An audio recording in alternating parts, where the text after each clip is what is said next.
வணக்கம். உணவே மருந்து, மருந்தே உணவுன்னு நம்ம முன்னோர்கள் சொல்லியிருக்காங்க. இங்கே நம்மளுடைய உணவு பழக்க வழக்கத்தை கொஞ்சம் மாற்றி அந்த உணவையே மருந்தாக எப்படி பயன்படுத்திக்கலான்னு இந்த வீடியோவில் நம்ம பார்க்கலாம். நம்பர் 1, ஒரு கிளாஸ் தண்ணியில் 1/4 டீஸ்பூன் அளவுக்கு மஞ்சத்தூளும் 2 டீஸ்பூன் அளவுக்கு நறுக்கி வச்ச கொத்தமல்லி இலைகளையும் போட்டு நல்லா தண்ணியை கொதிக்க விடணும். நல்லா கொதிஞ்சதுக்கப்புறம் வடிகட்டி தினமும் குடித்து வரணும். நம்பர் 2, ஒரு கிளாஸ் தண்ணியில் 1/4 டீஸ்பூன் அளவுக்கு உப்பு போட்டு கல் உப்பு போடணும். 1/2 டீஸ்பூன் அளவுக்கு மிளகுத்தூள் போட்டு ரெண்டையும் சேர்த்து தண்ணியோட நல்லா கொதிக்கணும்.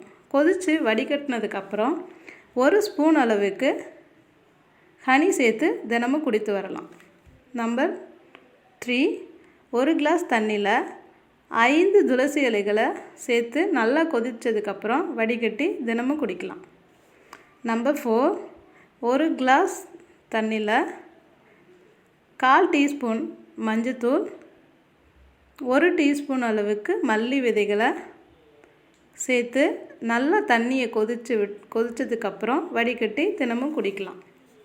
ஒரு கிளாஸ் தண்ணியில் வறுத்த ஜீரகம், மிளகு ரெண்டையும் தலா 1 ஸ்பூன் அளவுக்கு சேர்த்து தண்ணியோட நல்லா கொதித்ததுக்கப்புறம் வடிகட்டி குடித்து வரலாம். நம்பர் 6, ஒரு கிளாஸ் தண்ணியோட ஒரு 5 புதினா இலைகளையும் சேர்த்து நல்லா கொதித்ததுக்கப்புறம் வடிகட்டி அதில் ஒரு 1/2 ஸ்பூன் அளவுக்கு லெமன் ஜூஸையும் ஊற்றி கலக்கி குடிக்கலாம். ஒரு கிளாஸ் தண்ணியில் 1 துண்டு இஞ்சி, 1 துண்டு பட்டை ரெண்டையும் கலந்து நல்லா கொதிக்க விட்டதுக்கப்புறம் வடிகட்டி தினமும் குடிக்கலாம். இப்படி தினமும் தண்ணீருடன் சேர்த்து குடிப்பதனால் உடல் ஆரோக்கியம் அதிகரிக்கும். இவ்வளோ நேரம் தண்ணியோட சில பொருட்களை சேர்த்து குடித்து வந்தால் எப்படி நம்மளோட இம்யூனிட்டி பவரை இன்க்ரீஸ் பண்ணலான்னு பார்த்தோம். அது கூட இதையும் கண்டிப்பாக செய்யணும். அதாவது டெய்லி காகல் பண்ணணும். கொரோனா வைரஸ் பார்த்திங்கன்னா சில நாட்கள் நம்மளோட தொண்டையில் இருக்குமா. ஸோ அதனால் நம்ம கண்டிப்பாக ஒரு மிதமான சூடான தண்ணீரில் 1 ஸ்பூன் அளவுக்கு கல் உப்பு போட்டு தினமும் வாயை நல்லா கொப்பளித்து வர வேண்டும். அப்படி செஞ்சால் த்ரோட்டில் உள்ள வைரஸ் கண்டிப்பாக அழிஞ்சு போயிடுமா. ஸோ டெய்லி இதை நீங்கள் பண்ணி பாருங்கள். இந்த வீடியோவை உங்கள் ஃப்ரெண்ட்ஸ் கூட ஷேர் பண்ணுங்கள்.